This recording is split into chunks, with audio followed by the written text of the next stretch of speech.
Hello guys, आज हम बात करेंगे एक न्यू टॉपिक पे जिसका नाम है एपिजियोटमी। एक्चुअल में एपिजियोटमी रहती क्या है, कब दी जाती है, इसके क्या एडवांटेजेस हैं और क्या डिसएडवांटेजेस हैं। तो कंटिन्यू करते हैं टॉपिक को।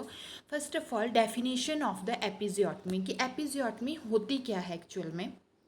It is surgically planned incision given on the perineum during second stage of labor to enlarge the vaginal introitus. It facilitates safe and easy delivery of the fetus. जो episiotomy होती है ये एक surgically planned incision होता है जो mother के perineum में दिया जाता है। कब? जब mother second stage of labour में होती है उस टाइम पे दिया जाता है ताकि वेजाइनल का जो इंट्रोइटस है उसको एनलार्ज किया जा सके। मतलब जो वेजाइनल कई मतलब एरिया है उसको एनलार्ज किया जा सके ताकि हम डिलीवरी को सेफ़ एंड इजी तरीके से करवा सकें। अब आते हैं ऑब्जेक्टिव्स, क्यों हम देते हैं, इसके पीछे क्या कारण है या उद्देश्य क्या है। To enlarge the size of vaginal orifice, जो वेजाइनल ऑर्फिस है उसके साइज़ को बड़ा करने के लिए, कोई मदर को पेरिनियम में टीयर ना हो, मतलब वहाँ पे कुछ प्रॉब्लम ना हो, टीयर जैसे कोई घाव वगैरह ना बने उसके लिए, और जो इंटेग्रिटी होती है पेल्विक फ्लोर की, जो इंटेग्रिटी है वो मेंटेन रहे उसके लिए हम एपिजियोटमी को प्रेफर करते हैं।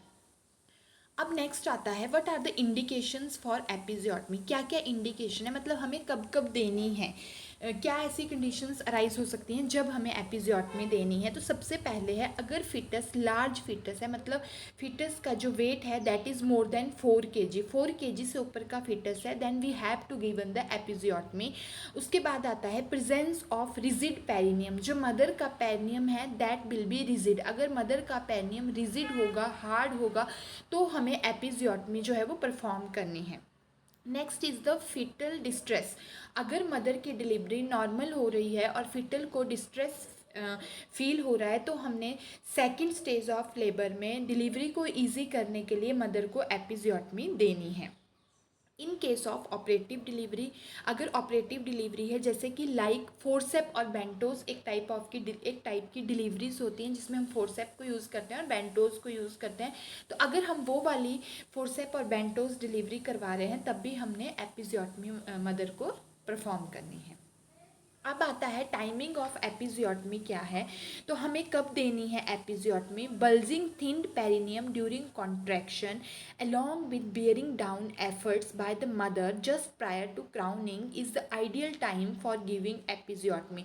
मतलब जो मदर का पेरिनियम है वो बल्ज हुआ है और मदर को कॉन्ट्रैक्शन आ रही है और मदर बियरिंग डाउन एफर्ट्स भी लगा रही है, and just prior to crowning का प्रोसेस होने से पहले हमने क्या देनी है मदर को एपिजियोटमी। और अगर हम बात करें कि कौन सी स्टेज में देनी है तो सेकंड स्टेज ऑफ लेबर और जस्ट प्रायर टू क्राउनिंग, जब मदर का जो पेरिनियम है वो थिन्ड और बल्ज वहाँ पे शो हो रहा है। बल्जिंग होता है मतलब एक टाइप का जैसे उभरा हुआ स्वेलिंग सा पार्ट, ठीक है, तो उस टाइम पे हमने मदर को एपिजियोटमी देनी है। अब क्राउनिंग क्या होता है, ये एक टर्म है जो मैकेनिज़्म ऑफ लेबर में होती है, तो उसके लिए मैंने एक वीडियो बनाया है कि मैकेनिज़्म ऑफ लेबर में क्या क्या चीज़ें रहती हैं, तो आप मेरा वो वीडियो देख सकते हो इसके डिटेल में जाने के लिए। अब आता है टाइप्स, तो 4 टाइप्स की हमारे पास एपिजियोटमी होती है। First is the mediolateral, then median and midline, lateral and J shape, but जो मोस्ट कॉमन है जो हम यूज़ करते हैं दैट इज़ द मीडियोलेटरल। और एग्जाम में भी ये क्वेश्चन पूछा जाता है कि कौन सी एपिजियोटमी कॉमनली दी जाती है, तो दैट इज़ मीडियोलेटरल।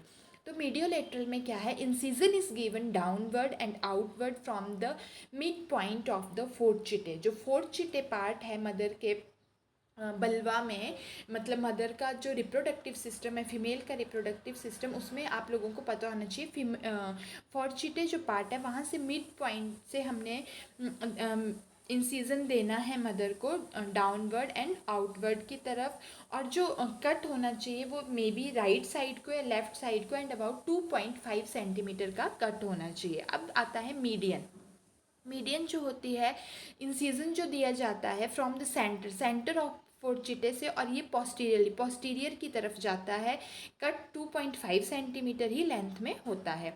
लेटरल जो है ये incision start from about 1 centimetre, मतलब जो फोर्चिटे है उसके 1 सेंटीमीटर अवे से दिया जाता है और लेटरली दिया जाता है। और जे शेप में जो इंसिजन है वो सेंटर से स्टार्ट होके पोस्टीरियरली की तरफ दिया जाता है अबाउट 1.5 सेंटीमीटर, और इसको पॉइंट किया जाता है डाउनवर्ड एंड अपवर्ड अलोंग 5 या 7 o'clock की डायरेक्शन में।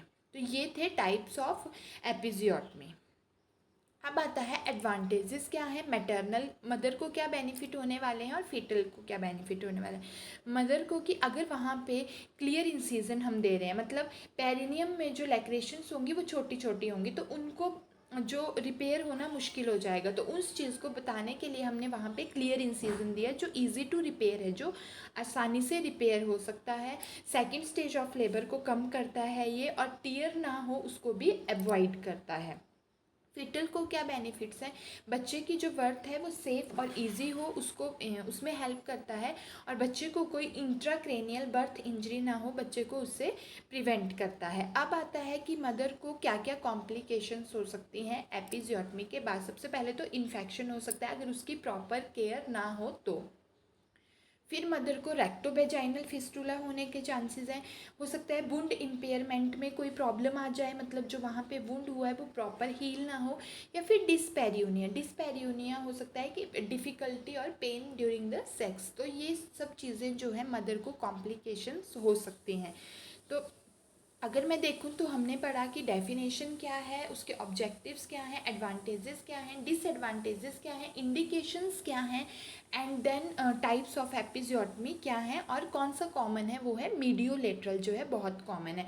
तो आपसे एग्जाम में 5 मार्क्स का क्वेश्चन पूछा जा सकता है। Right a short note on episiotomy, एक इम्पॉर्टेंट टॉपिक है, तो आप इस टॉपिक को सेव कर सकते हो अपने फ़ोन में। हाँ, मतलब जो भी आपका ऑनलाइन ये रहता है आप उसमें इसको सेव कर सकते हो। और आप मेरे साथ जुड़े रहिए, ऐसी मेरी और वीडियोस देखने के लिए। आपको रोज़ नई नई अपडेट्स और नई नई वीडियो मिलती रहेंगी। धन्यवाद।